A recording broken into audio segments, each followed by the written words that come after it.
तो लोकतंत्र के महापर्व की महा कवरेज नेटवर्क 18 पर लगातार जारी है और मैं आपके साथ विभा। मैं हूं आप सबके साथ अनूप और एक गुजारिश आप तमाम लोगों से लगातार हम कर रहे हैं कि अपने घरों से निकले। थोड़ा वक्त बचा है, 3 घंटे से 4 घंटे का वक्त है। आप अपने घर से निकलिए, वोट करें और अपनी सरकार चुने आप। बिल्कुल, तो लोकतंत्र के महापर्व की हर खबर नेटवर्क 18 बिहार झारखंड आपको हर चरण की तरह इस चरण में भी सबसे पहले दिखा रहा है। हमारे अनुभवी रिपोर्टर की टीम हर लोकसभा क्षेत्र में तैनात है। हम आपको महापर्व के हर रंग को दिखा रहे हैं, साथ ही हम आपके पास सही और सच्ची खबर सबसे पहले पहुंचा रहे हैं। बिहार ही नहीं, झारखंड की सभी 4 लोकसभा क्षेत्रों पर भी हमारी नजर बनी है। हमारी टीम शहर में नहीं, सुदूर नक्सल प्रभावित इलाकों में भी मौजूद है, जो पल पल का अपडेट आप तक पहुंचा रहे हैं। आपको चुनाव की सही और सटीक खबरों के लिए कहीं और जाने की जरूरत नहीं है। अगर आप सिंहभूम, जमशेदपुर, धनबाद और गिरिडीह लोकसभा क्षेत्र के वोटर हैं तो आपसे गुजारिश है कि आप टेलीविजन से चिपके नहीं, वोट देकर जल्दी आएं और पल पल की अपडेट के लिए हमारे साथ जुड़े रहें। बिल्कुल, तो बिहार और झारखंड दोनों ही जगहों पर हमारी पूरी टीम जो है वो मुस्तैद है और आप तक हर खबर सबसे पहले पहुंचा रही है। लोकसभा चुनाव के छठे चरण के लिए सुबह 7 बजे से ही वोटिंग की प्रक्रिया शुरू हो चुकी है। देश भर में 7 राज्यों की 59 सीटों के लिए आज वोटिंग सुबह 7 बजे से ही चालू है। इन तस्वीरों के जरिए हम विवाह दिखा रहे हैं। देखिए कहां कहां वोटिंग हो रही है और ये 8 सीटें हैं बिहार की। वाल्मीकि नगर, पश्चिमी चंपारण, पूर्वी चंपारण, शिवहर, वैशाली, गोपालगंज, सिवान और महाराजगंज लोकसभा सीट पर आज वोट डाले जा रहे हैं। और नेटवर्क 18 आप सभी मतदाताओं से अपील करता है कि वो अपने घरों से निकले और अपने मताधिकार का इस्तेमाल करें, क्योंकि 5 साल बाद आपको अपनी सरकार चुनने का मौका मिला है। वोट डालकर इस मौके का इस्तेमाल करें। बिल्कुल, और इस मौके का इस्तेमाल सिर्फ बिहार में ही यहाँ के वोटर्स नहीं कर रहे हैं। झारखंड की भी बात कर लें तो 4 लोकसभा सीटें हैं और यहाँ पर भी पहले सुबह से ही वोटिंग की प्रक्रिया शुरू है। गिरिडीह, धनबाद, जमशेदपुर और सिंहभूम में लोग कतारबद्ध होकर अपने मताधिकार का प्रयोग कर रहे हैं। झारखंड के ये चारों लोकसभा क्षेत्र नक्सल प्रभावित हैं, जहां पर शाम 4 बजे तक ही वोट डाले जाएंगे और ऐसे में अनूप सिर्फ 2 घंटे का ही वक्त, 2 घंटे से भी कम का वक्त जो है यहाँ पर लोगों के पास बचा हुआ है। ऐसे में नेटवर्क 18 लगातार आपसे अपील करता है कि सबसे पहले तमाम कार्यों को छोड़कर आप वोट कास्ट करें।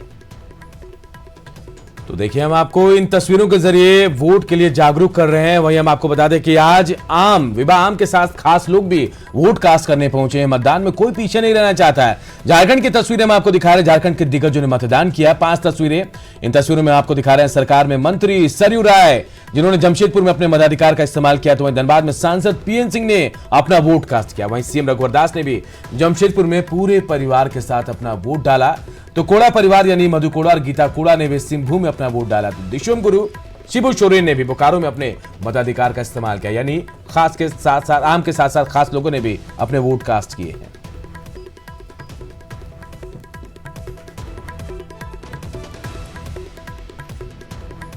और हमारे साथ इस वक्त मोतिहारी से हमारे नेटवर्क 18 ब्यूरो चीफ दीपक प्रियदर्शी जुड़ चुके हैं। दीपक, अगर आपसे जानना चाहें तो मोतिहारी का अब तक का वोटिंग परसेंटेज क्या कुछ बता रहा है और जब पब्लिक यहां पर पहुंच रही है तो सांसद या सरकार क्या जहन में है?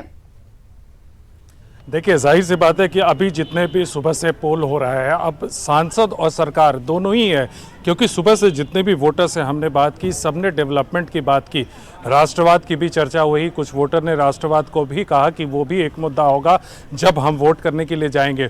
लेकिन सबके ज़बान पे विकास था। जितनी भी महिलाएं, क्योंकि सुबह से महिलाओं की कतार भी काफ़ी लंबी लंबी देखने को मिली है हर एक बूथ पर। जो मुस्लिम महिलाएं हैं, रोज़ा का टाइम चल रहा है, बावजूद इसके बड़ी संख्या में मुस्लिम महिलाएं भी अपना वोट कास्ट करने के लिए आई। और सबसे हमने पूछा तो डेवलपमेंट एकमात्र मुद्दा है। बेरोजगारी, रोजगार, जो लोकल इश्यूज़ है, उन लोकल इश्यूज़ पे ज़्यादा फोकस लोगों ने किया कि इन तमाम इश्यूज़ पे, क्योंकि अगर स्टेट अगर जिस क्षेत्र की बात कर रहे हैं, जिस राज्य की बात कर रहे हैं, देश अगर बनेगा तो जाहिर सी बात है कि उनकी भी ज़िंदगी सुधरेगी। तमाम जो है वो मौके जो है वो निकल कर सामने आएंगे। देखिए, हाई प्रोफाइल सीट है, ये मोतिहारी की सीट है। राधा मोहन सिंह है, 9 बार से वो चुनाव लड़ रहे हैं, 5 बार के सांसद हैं, केंद्रीय मंत्री हैं, वो उनका एक ये चुनाव जो होगा राधा मोहन सिंह का अंतिम चुनाव है। वहीं दूसरी तरफ आकाश सिंह हैं जो पॉलिटिकल डेब्यू एक तरह से कर रहे हैं। अखिलेश सिंह के बेटे हैं, पहली बार चुनाव में है, राजनीति में पहली बार प्रवेश उन्होंने किया है। एक मुकाबला है दोनों के बीच में। अब जाहिर सी बात है आकाश सिंह है, लेकिन ये पूरा चुनाव अखिलेश सिंह की छवि पर ही लड़ा जा रहा है। वोटर्स अपना वोट अपना अभी कास्ट कर रहे हैं। अभी भी जो लोग हैं छिटपुट एक करके लोग अपना वोट देने के लिए यहाँ पे आ रहे हैं। हमारे साथ यहाँ जो मोतिहारी के हमारे संवाददाता मुकेश हैं, उनसे बात करते हैं। मुकेश, आपने दिन भर आप लोकसभा क्षेत्र के अलग अलग इलाकों में गए होंगे, क्या स्थिति अभी दिख रही है आपको? जी, लोग सीधे सीधे विकास को मुद्दा बना करके वोट दे रहे हैं और बढ़ चढ़ के हिस्सा ले रहे हैं। पूरी तरह से विकास ही केवल मुद्दा है और दूसरा राष्ट्र प्रेम, राष्ट्र के प्रति जो समर्पित सरकार है उन पर ही लोग, जितने लोगों से हमारी बात हुई, जितने लोगों से हमने बात किया, सीधा है कि विकास के मुद्दे पर ही हम वोट दे रहे हैं। युवा हो, बुजुर्ग हो, बूढ़े हो, सभी किसी का एक ही तरह से गांव में, शहर में, चारों तरफ से एक ही है कि विकास के नाम पर ही हम वोट दे रहे हैं। किसी भी तरह की कोई घटना लोकसभा क्षेत्र के दौरान? जी, कोई आपराधिक घटना तो नहीं है। एक जगह वही वोट दे करके एक मतदाता निकल रहे थे, उनका हार्ट अटैक हुआ और स्वाभाविक मौत हो गई है। जो ऐसा उस पर कुछ ऐसा नहीं है कि कोई आपराधिक। पूरा जिले में 12 विधानसभा है और कहीं भी कोई आपराधिक घटना नहीं हुई। जब हम बात करते हैं पूर्वी चंपारण की, तो यहाँ पर भले कीर्तिमान एक के बाद एक जीत कितनी बार हासिल हुई ये नेता अपने गिनतियों में गिना लें, लेकिन जो समस्याएं हैं वो यहाँ पर भी बहुत यूं कहें कि मुंह खोले खड़ी हैं। चकिया चीनी मिल एक बड़ा मुद्दा यहाँ पर हमेशा से रहा है। गन्ना किसानों के बकाए पैसे को लेकर के आवाज उठाई जाती रही है। शिक्षा और स्वास्थ्य की स्थिति भी यहाँ पर बहुत बेहतर नहीं है। तो क्या ये तमाम मुद्दे जो हैं इस बार राष्ट्रवाद और इन तमाम मुद्दों को अगर देखा जाए तो पब्लिक जब यहाँ पर पहुंच रही है तो इन बातों का जिक्र कर रही है? जी बिल्कुल, देखिए तमाम जब डेवलपमेंट की बात, एम्प्लॉयमेंट की बात और ये तमाम चीज़ों की जब बात होती है तो ये तमाम मुद्दे ऐसे शामिल हैं। आपने चुनाव प्रचार के दौरान देखा होगा कि एक तरफ राधा मोहन सिंह ने अपने कृषि मंत्री के रहते क्या उपलब्धियां उन्होंने हासिल की, मोतिहारी को क्या दिया, चंपारण के क्षेत्र को क्या दिया, उसकी पूरी उपलब्धि उन्होंने गिनाई। जब यहाँ वोट कास्ट करने के लिए आए थे तो उनका ये दावा था कि मैं अगर अपनी उपलब्धियाँ गिनाने में आऊँ तो मुझे 2 घंटे भी कम पड़ेंगे। तो उपलब्धियाँ उन्होंने गिनाई जाए। और दूसरी तरफ जो अखिलेश सिंह ने जो अपने बेटे के प्रचार में जो भी उन्होंने प्रचार किया, उन्होंने इस बात का हवाला दिया कि वो भी एक टाइम में कृषि राज्य मंत्री थे और कृषि राज्य मंत्री होने के नाते उन्होंने एग्रीकल्चर के सेक्टर में मोतिहारी को काफ़ी कुछ देने की कोशिश की है। अपनी अपनी उपलब्धियों को लेकर, अपने अपने कामों को लेकर वो अपने यहाँ जनता के बीच गए। अब सवाल यह है कि अभी भी छोटी छोटी चीज़ें, जो बेसिक चीज़ें हैं, उन बेसिक चीज़ों को लेकर लोग, जनता के मन में कई सवाल है। सुबह हम जब एक महिला से बात कर रहे थे तो बेरोजगारी और तमाम रोजगार के सिलसिले पर उनकी आंखों में आंसू आ गए बातचीत करते हुए, क्योंकि उनके घर में कमाने वाला एक बेटा है और वो भी रोजगार जो उसके लिए प्रॉपर नहीं है। तो ऐसे में एम्प्लॉयमेंट की बेहतर व्यवस्था करें।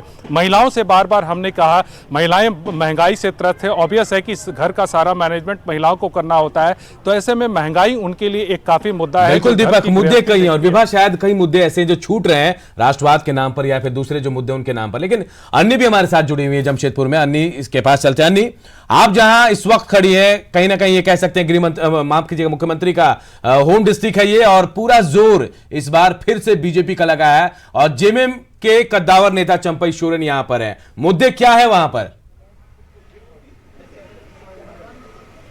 और देखिए, सबसे बड़ा मुद्दा अनूप ये है कि जमशेदपुर जो लोकसभा क्षेत्र है, यहाँ पर जो शहरी इलाके हैं वो 2 तरह से बटे हैं। एक गैर टिस्को इलाका है और एक सरकारी इलाका है। और जो टाटा कमांड एरिया है वहाँ जो सुविधाएं हैं लोगों को वो बेहतर विश्व स्तरीय है, लेकिन जो सरकारी क्षेत्र है अभी वहाँ अप टू द मार्क जो है वो फैसिलिटी नहीं मिल पाई है। 2 तरह का शहर दिखता है और ये सबसे बड़ा मुद्दा है। एयरपोर्ट का एक मुद्दा है क्योंकि ये औद्योगिक राजधानी है, अभी तक एयरपोर्ट नहीं बन पाया, लेकिन इस साल आचार संहिता संहिता लागू होने से ऐन पहले शिलान्यास किया गया है एयरपोर्ट का, तो वो एक भाजपा है इसको वो भुना सकती है इस बात को कि हमने अपना वादा अंतिम समय में से ही पूरा किया है। ये मुद्दे हैं। दूसरा है अनूप, जो सबसे महत्वपूर्ण वो है कि उच्च शिक्षा के लिए यहाँ के छात्र छात्राओं का पलायन होता है।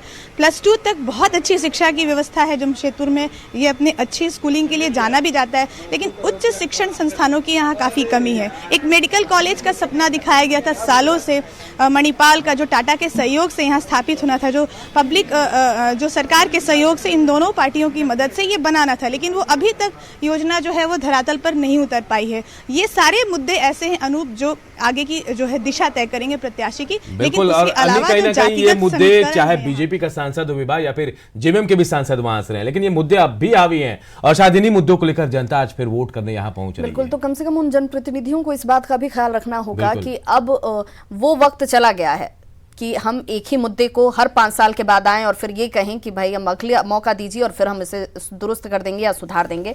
अब जनता इन तमाम चीजों को जहन में रखकर अपने वोट को कास्ट कर रही है।